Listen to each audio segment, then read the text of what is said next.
आज का ये वीडियो हम एक सवाल के साथ स्टार्ट करेंगे। एक छोटा सा सवाल मैं आप लोगों से पूछना चाहता हूँ। सपोज टू बी एक सोल्जर है और वो बॉर्डर के ऊपर खड़ा हुआ है और उसका आप तो जानते हैं कि सोल्जर अगर बॉर्डर के ऊपर है तो उसका क्या ड्यूटी क्या है, उसका काम ये है कि बॉर्डर का जो है वो टेक केयर करे, हिफाजत करे, किसी को इधर से इधर आने लगे और ऑलवेज रेडी रहे, चौकस रहे, चौकन्ना रहे। तो अब ये सब काम अंजाम देने के लिए आपको क्या लगता है कि वो क्या चीज है जो उसके पास होना बहुत ज्यादा जरूरी है? क्या चीज है जो उसके पास रहना प्रेजेंट जरूरी है ताकि वो अपने काम जो है बहुत ही अच्छी तरीके से अंजाम दे सके?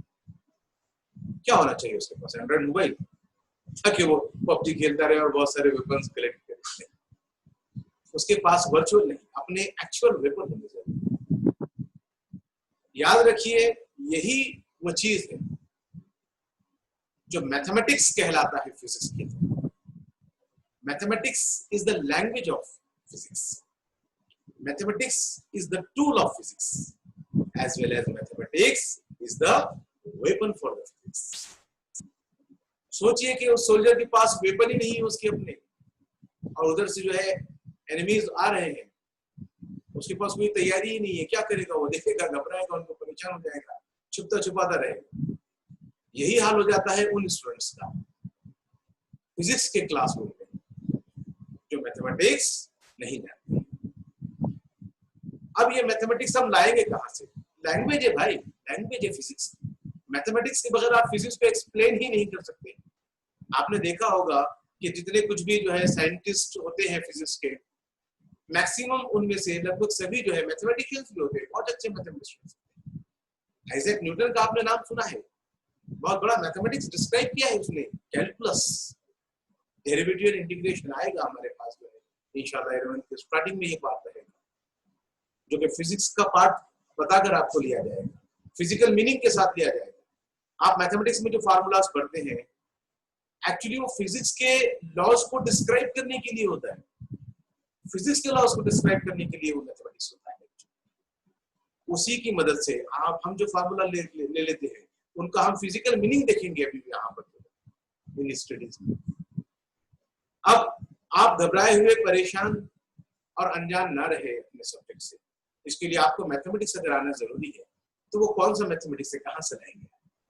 आपको कहीं जाने की और ना ही कहीं से लाने की जरूरत है। वो मैथमेटिक्स कहाँ पर है? यहाँ पर है मैथमेटिक्स, यहाँ पर नहीं है। एक्चुअली वो मैथमेटिक्स आपका हो चुका है। हाँ, हम 9th and 10th स्टैंडर्ड के मैथमेटिक्स में से इंपॉर्टेंट पॉइंट्स को अलग करेंगे और मैथमेटिक्स 9th and 10th के सिलेबस का हम एनालाइज करेंगे कि फिजिक्स के लिए आपको उनमें से कौन सी चीजें थोड़ी बहुत और कौन से चैप्टर्स परफेक्टली आने जरूरी है।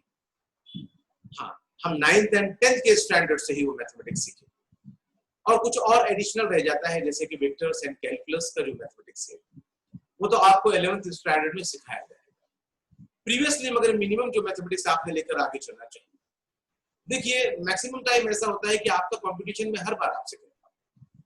जब आप 11th स्टैंडर्ड में आते हैं, 10th स्टैंडर्ड पास आउट करके, तो तब बहुत सारे लोगों के कान खड़े होते हैं कि हमको जो है मेडिकल के लिए प्रिपरेशन करना है। कई स्टूडेंट्स को तो 12th में कान खड़े होते हैं, तब तक तो कुछ बहुत कुछ हो चुके होते हैं। मगर याद रखिए, एक्चुअली जो मेडिकल के लिए ज्वाइन होते हैं उनमें से मैक्सिमम स्टूडेंट्स को देखा गया है कि उनके पेरेंट्स और वो खुद पहले से बहुत ज्यादा sincere and prepare. 7th and 8th standard से जो है वो मेडिकल यानी नीट फाउंडेशन के या जेडब्ल्यू फाउंडेशन के कोर्सेज ज्वाइन कर चुके होते हैं और बहुत सारे सीख चुके होते हैं। तो जब 11th स्टैंडर्ड में आप दोनों एक साथ आते हैं तो ऑलरेडी बहुत काफी डिफरेंस आ चुका होता है। यानी एक 100 किलोमीटर बहुत ज्यादा हो गया, 100 मीटर की रेस है और आप खड़े हैं उस पर्सन के कंपटीशन, उस पर्सन के साथ आपको कंपटीशन है, उस स्टूडेंट के साथ आपको कंपटीशन है जो ऑलरेडी 90 मीटर्स दौड़ चुका है। उसको 10 मीटर्स दौड़ना है और आपको 100 किलोमीटर दौड़ना है। कंपटीशन बड़ा तगड़ा है और हमारे पेरेंट्स जो है उनके साथ कंपटीशन लगाकर हमसे जो है एक्सपेक्ट करते रहते हैं, उनके एक्सपेक्टेशंस भी तो पूरे करने हैं। यहाँ पर लास्ट लेक्चर जो आपने फिजिक्स के सिलेबस का देखा होगा, जो मैंने 9th and 10th से एनालाइज करके आपको बताया था, वो वाला कंसेप्ट और आज का हमारा लेक्चर जो आप देखते हैं, ये वाले 9th and 10th की मैथमेटिक्स का सिलेबस अगर आप कंबाइन करके कोरिलेट करके अगर इनको अच्छे से जो है परफेक्ट कर लेते हैं तो बहुत ज्यादा डिफरेंस नहीं रह जाएगा आप में और 7th and 8th स्टैंडर्ड से जो आईआईटी या फिर जेडब्ल्यू या फिर जो है नीट फाउंडेशन की बैचेस कर रहे हैं उनमें आप में बहुत ज्यादा डिफरेंस नहीं रह जाएगा, बहुत कवरेबल रहेगा। देर न कीजिए इन सब चीजों को सीखने को, वक्त हाथ से जो है आप देखते हैं कि जो है रेत की तरह फिसलता है। कुछ दिनों पहले आपको आपका लॉकडाउन शुरू हुआ था और आप देखिए कि कितने महीने हो चुके हैं लॉकडाउन शुरू। इस ड्यूरेशन में इन बिटवीन आपने क्या किया है, देखिए आपने अपने एजुकेशन या फिर अदर किसी भी एक्टिविटी के लिए क्या किया है। ये टाइम बहुत स्पीडली जो है क्या होता है पास होते रहता है। तो चलिए आप अपने स्क्रीन पर शेयर करते हैं आपके साथ वो सिलेबस, वो मैथमेटिक्स के चैप्टर्स जो 9th and 10th स्टैंडर्ड में आप देख कर आए हैं, चाहे आप महाराष्ट्र स्टेट बोर्ड से हो या फिर सीबीएसई से हो, दैट मींस कि एनसीईआरटी के बुक्स आपके हो। चलिए देखते हैं, मैं शेयर करता हूं आपके साथ स्क्रीन।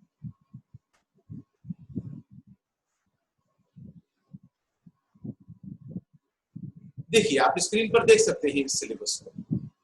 सबसे लेफ्ट हैंड साइड आपको नजर आ रहा होगा 9th स्टैंडर्ड का, ये देखिए मैं स्क्रीन बड़ी कर रहा हूँ, ये 9th स्टैंडर्ड के आपके मैथमेटिक्स के चैप्टर्स है, लगभग जो है 16 चैप्टर्स स्टेट बोर्ड के, महाराष्ट्र स्टेट बोर्ड के। उसके बाद 10th स्टैंडर्ड के जो है लगभग आपके 13 चैप्टर्स है महाराष्ट्र स्टेट बोर्ड के। उसी साइड आप जो है अगर एनसीईआरटी की बुक्स में 9th and 10th का सिलेबस देखते हो तो आपको घुमा फिरा करे, कुछ 9th में यहाँ है, कुछ 10th में यहाँ है, कुछ दोनों में कॉमन है, कुछ ऐसे है वैसे ही, घुमा फिरा कर सिलेबस वही है। बहुत ज्यादा डिफरेंस नहीं आने वाला है इन दोनों सिलेबस को देखने में, इन दोनों सिलेबस को एनालाइज करने में। तो अब यहाँ पर जो है ये जो सिलेबस आप देख रहे हैं इसको थोड़ा सा हम डिस्क्राइब करते हैं। देखिए इसमें जो व्हाइट कलर के आपको बैकग्राउंड वाले चैप्टर्स नजर आ रहे हैं, जैसे कि सेट्स हो गया है, real numbers, ratio and proportion, उसके बाद financial planning, statistics and basic concepts of geometry. Basic concept of geometry बहुत सारी चीजों में रिपीट हो जाता है, इसलिए देयरफॉर उसको मैंने फेंक। अरिथमेटिक प्रोग्रेशन, ये तो गेम की तरह है, आपने देखा होगा। Financial planning, probability and statistics common आएंगे। उसी तरह यहाँ पर भी आप देखते हैं सीबीएसई में जो व्हाइट कलर में आपको चैप्टर्स नजर आ रहे हैं वो तो कॉमन, यहाँ और वहाँ कॉमन चैप्टर्स है व्हाइट कलर नजर आ रहे हैं। तो ये जो चैप्टर्स है इनको बहुत ज्यादा आपको देखने की जरूरत नहीं, बल्कि आप इनको ओमिट करके छोड़कर चल सकते हैं। 11th and 12th के फिजिक्स के लिए यानी नीट के लिए फिजिक्स की प्रिपरेशन के लिए हम मैथमेटिक्स देख रहे हैं जो ऑलरेडी हम करते हैं। सीधी सी बात है, आप अगर फिजिक्स की बुक को ओपन करेंगे तो आपको हर पेज पर मैथमेटिक्स नजर आएगा। विदाउट मैथमेटिक्स हम उसे इलैबोरेट ही नहीं कर सकते, हम प्रूव ही नहीं कर सकते हैं फिजिक्स के किसी लॉ को विदाउट मैथमेटिक्स। मैथमेटिक्स तो हर क्वेश्चन के आंसर में आएगा, इवन थ्योरेटिकल अगर आप क्वेश्चन का आंसर दे रहे हैं तो मैथमेटिक्स तो आपका उसमें भी आना है। तो मैथमेटिक्स तो आपको आना ही चाहिए, वरना ऐसा हो जाएगा कंसेप्शनल पार्ट आप समझ जाएंगे और फिर जो है उसका मैथमेटिकल पार्ट आप जो है कर नहीं पाएंगे। नीट के एग्जामिनेशन देते हैं आप, आपको जो है 180 मार्क्स के लिए क्वेश्चंस आएंगे, 45 क्वेश्चंस आएंगे 4 मार्क्स ईच। मैक्सिमम क्वेश्चंस आप देखेंगे मोर देन 40 जो है वो आपको मैथमेटिकल पार्ट पर आएगा, न्यूमेरिकल्स पर आएगा। Theoretical some limited count of जो है चैप्टर्स पर आपके जो है थ्योरेटिकल क्वेश्चंस हैं। तो आपका मैथमेटिक्स तो परफेक्ट होना ही चाहिए। जेडब्ल्यू की एग्जामिनेशन कैसे मैथमेटिक्स के बिना जो है आप फिजिक्स के प्रॉब्लम सॉल्व कर सकते हैं, फिजिक्स के न्यूमेरिकल सॉल्व कर सकते हैं, जा ही नहीं सकते। वो स्टूडेंट्स जो नीट की प्रिपरेशन करते हैं 10th स्टैंडर्ड के बाद 11th and 12th में मैथमेटिक्स को साइड में रखकर चलते हैं कि हमने तो जो है बायोलॉजी ग्रुप लेना है, फिजिक्स केमिस्ट्री एंड बायोलॉजी की एग्जामिनेशंस देने हैं। ठीक है, यहाँ तक तो ठीक है, मगर होता यूं है कि वो मैथमेटिक्स से जैसे ही जो है जैसे अपने जो है उसे एक रिलेशन ही ड्रॉप कर देते हैं मैथमेटिक्स कि मैथमेटिक्स को तो एग्जामिनेशन देनी ही नहीं। मगर फिजिक्स के लिए मैथमेटिक्स आपको बहुत रिक्वायर्ड है, मगर कोई एडवांस मैथमेटिक्स की आपको जरूरत नहीं पड़ेगी। 9th and 10th का आप देख ले, 11th and 12th में जो रिक्वायर्ड है आपको 11th and 12th में सिखा दिया जाएगा कैलकुलस और मॉडुलस, बस कंबाइन हो गया और अब आप उसके लिए परफेक्ट हो गए। यहाँ पर जो लाइट येलो में, थोड़ा सा कलर का नाम थोड़ा सा रॉन्ग बोल सकता हूँ मैं, थोड़ा सा कलर के नाम में एग्जैक्ट नहीं आता, लाइट जो येलो कलर का नजर आ रहा है तो वो आप जो है थोड़ा सा एक बार देख ले, मगर उसमें एक मिस्टेक की है मैंने, यहाँ पर जो है पैरेलल लाइंस एंड पाइथागोरस को मिस्टेकली डाल दिया है, उसको लाइट ग्रीन के अंदर डालना है ना, वो ज्यादा एम्फेसिस वाले चैप्टर्स। बाकी आप जो है लाइट येलो और इधर जो आपको नजर आ रहा है लाइट जो है स्काई ब्लू लाइट वाला, मैं थोड़ा सा बड़ा करके बता देता हूँ, मतलब इस कलर की बात कर रहा हूँ, इस कलर की बात कर रहा हूँ, समझ आ गया? ये कलर में और यहाँ पर ये जो आपका ये जो कलर है, ठीक है ना, ये वाला, इन दोनों कलर में जो चैप्टर है पाइथागोरस को छोड़कर बाकी चैप्टर्स को आपको जो है स्लाइटली ओवरलुक लेना है सिर्फ आपको, ठीक है। मगर आपको मैक्सिमम जो है मैक्सिमम चैप्टर्स देखने हैं जो आपको यहाँ पर जो है लाइट ग्रीन के अंदर नजर आ रहे हैं। पॉलिनोमियल्स भी शॉर्ट एक 2-3 टॉपिक्स है, उसके मैं आपको शेयर कर दूंगा। Linear equation in 2 variables, coordinate geometry, trigonometry, जितना देखा है सिर्फ टेक्स्ट बुक्स ही नहीं, और भी जितना मटेरियल जो है आपको मिलता है उस पर देखो। हम खुद भी ट्रिग्नोमेट्री के बारे में बहुत सारे डिटेल देखेंगे। फिर सरफेस एरिया एंड वॉल्यूम, इसको भी आपने अच्छे से देखना है। क्वाड्रेटिक इक्वेशंस अच्छे से देखना है आपको। क्वाड्रेटिक इक्वेशंस बहुत जरूरी रहेगा। क्वाड्रेटिक इक्वेशंस आपके लिए सिर्फ नीट ही नहीं, मैं तो आपको बता रहा हूँ महाराष्ट्र स्टेट बोर्ड की जो एग्जामिनेशन आपकी रहेगी, उस स्टेट बोर्ड के एग्जामिनेशन के लिए भी आपको क्वाड्रेटिक इक्वेशन आना बहुत जरूरी रहेगा। सरफेस एरिया एंड वॉल्यूम भी आना बहुत जरूरी रहेगा। बहुत सारे चैप्टर्स में बहुत सारे इन्वॉल्वमेंट है इनके, डायरेक्ट इन्वॉल्वमेंट है, डायरेक्ट। इनके बगैर गाड़ी रुक जाएगी आपकी, जैसे कि फ्यूल खत्म हो गया, पेट्रोल खत्म हो गया गाड़ी का आपका, वैसे ही गाड़ी बुक करके रुक जाएगी आपकी गाड़ी, अगर ये सब मैथमेटिक्स आप अच्छे से नहीं करते। हम भी देखेंगे, मैं एक ओवरव्यू बताऊंगा, क्योंकि 9th और 10th में आप देख कर आए हैं, तो मुझे भी ऐसा नहीं लगता कि बहुत सारे एफर्ट्स मुझे इन चैप्टर्स पर आपको लेने पड़ेंगे। और लगभग 80-90% तो आप जानते ही होंगे। बहुत सारा थोड़ा बहुत एडिशनल जो है मैं यहाँ पर आपको गाइडलाइन कर दूंगा, और इनको हम पार्ट बाय पार्ट लेकर चलेंगे हमारे सिलेबस के अंदर, ठीक है। सोच लीजिए, बहुत ज्यादा पढ़ना है, बहुत डिटेल पढ़ना है, हम जल्दी से जल्दी स्टार्ट करते हैं तो बहुत बेटर रहेगा। मे बी के नेक्स्ट डे यानी कल से मैं चैप्टर वाइज जो है सिलेबस स्टार्ट करूंगा। यहाँ पर आप देखते हैं कि पैरेललोग्राम जो आया है, एरियाज ऑफ पैरेललोग्राम, ये देखना है आपको। लीनियर इक्वेशंस आपको देखनी है, बाकी तो सब कॉमन चैप्टर्स आ रहे हैं।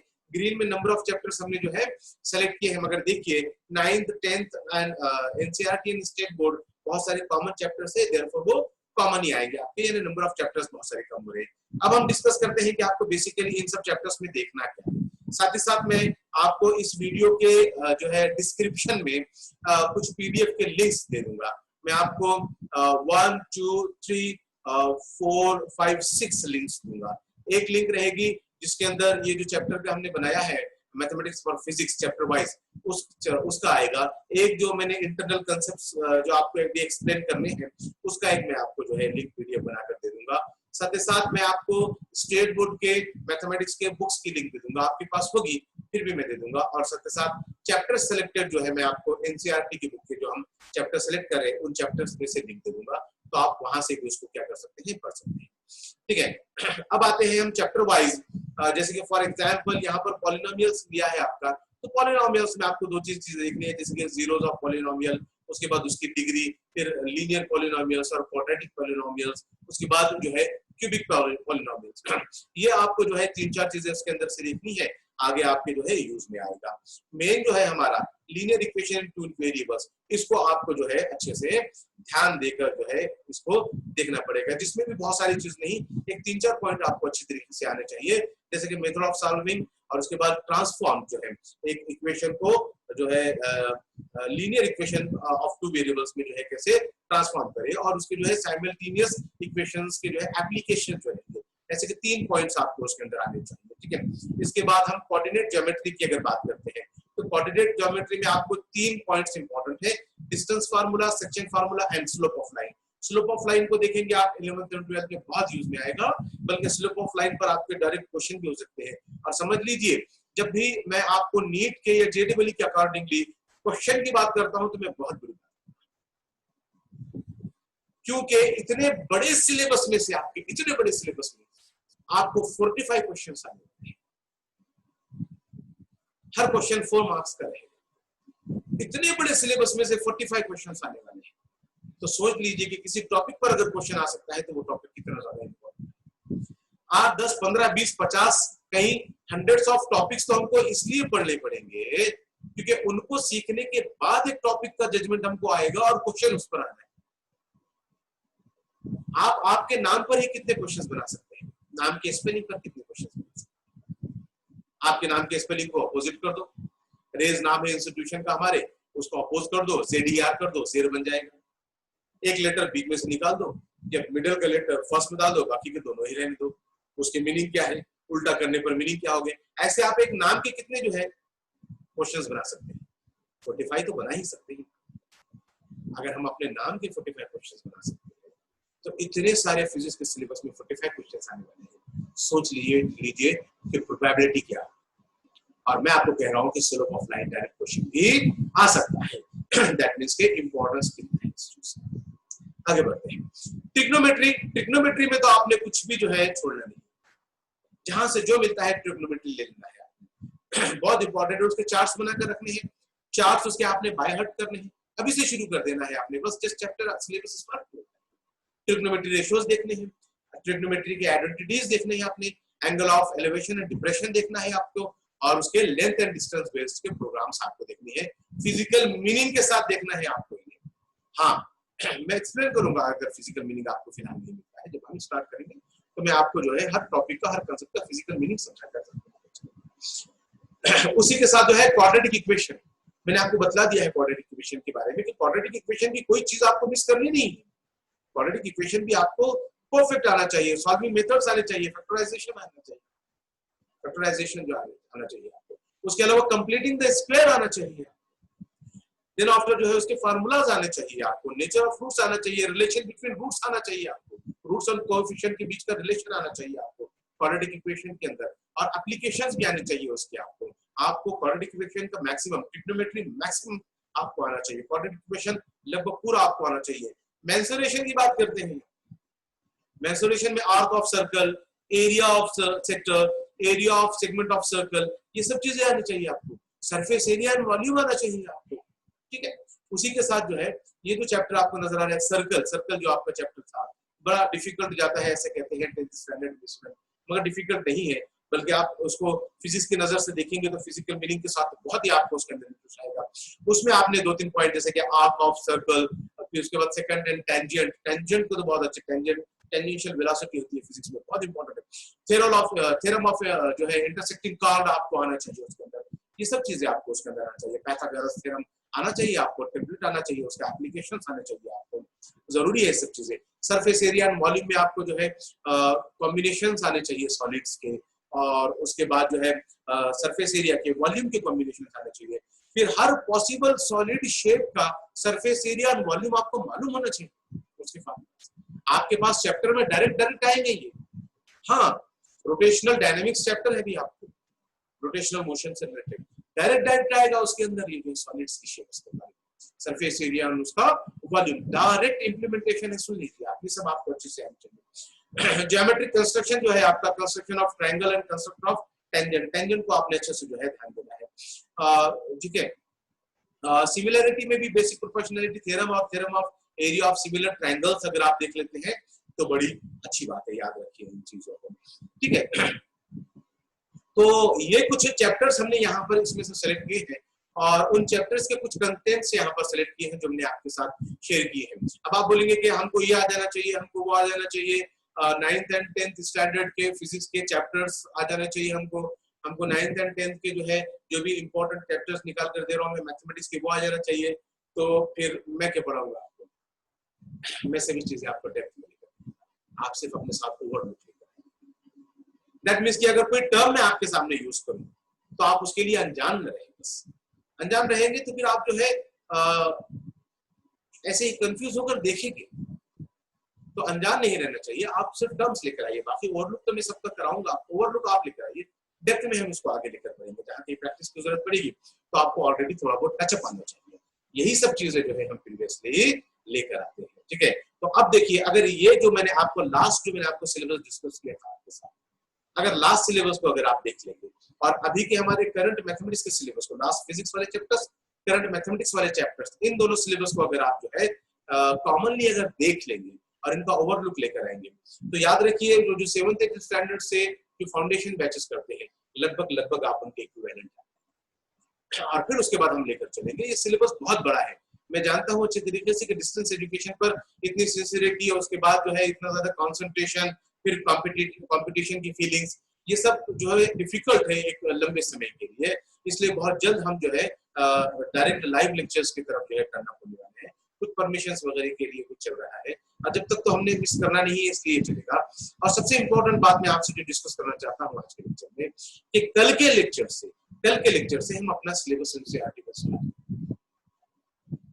मैं एक चैप्टर स्टार्ट करूंगा, मैथमेटिकल पार्ट को हम थोड़ा सा जो है कुछ बेसिक ऑफ फिजिक्स देखने के बाद हम मैथमेटिकल पार्ट की तरफ आएंगे। तो आपने एक्टिव रहना चाहिए। उसके अलावा एक खास बात यह है कि डिस्क्रिप्शन में अक्सर मैं आपको लिंक्स दिया करूंगा, जो कुछ भी पीडीएफ या नोट्स के आपको मटेरियल प्रोवाइड करने की जरूरत है, तो डिस्क्रिप्शन को भी एक बार देख लिया, ठीक है। बस सब्सक्राइब कर लीजिए चैनल को, क्योंकि अब यहाँ से आगे के वीडियोस में आपको जो है व्हाट्सएप पर नहीं दे सकता हूँ, वहां पर सिर्फ लिंक आएगी। रीजन ये है कि बड़े बड़े साइज है और ज्यादा जो है अप्रोक्सीमेटली 1 आवर के वीडियोस रहेंगे पूरे लेक्चर के हमारे। बोर्ड पर वगैरह सिखाऊंगा मैं आपको, तो पूरा डिटेल सिखाना पड़ेगा, तो 1 आवर कभी कभी एक्स्ट्रा भी जा सकते हैं। उतना बड़ा साइज का वीडियो व्हाट्सएप पर तो शेयर नहीं किया जा सकता है। देयरफॉर मैं आपको क्या करूंगा, व्हाट्सएप पर उसकी लिंक भेज दिया करूंगा, और आपने जो है चैनल पर जाकर देखना है तो चैनल सब्सक्राइब कर लीजिए, तो आपको आसानी से जो है आपको वो वीडियोस वगैरह अवेलेबल हो जाएंगे। और ठीक है, प्रिपेयर कीजिए, ओवरलुक कीजिए, मिलते हैं नेक्स्ट वीडियो।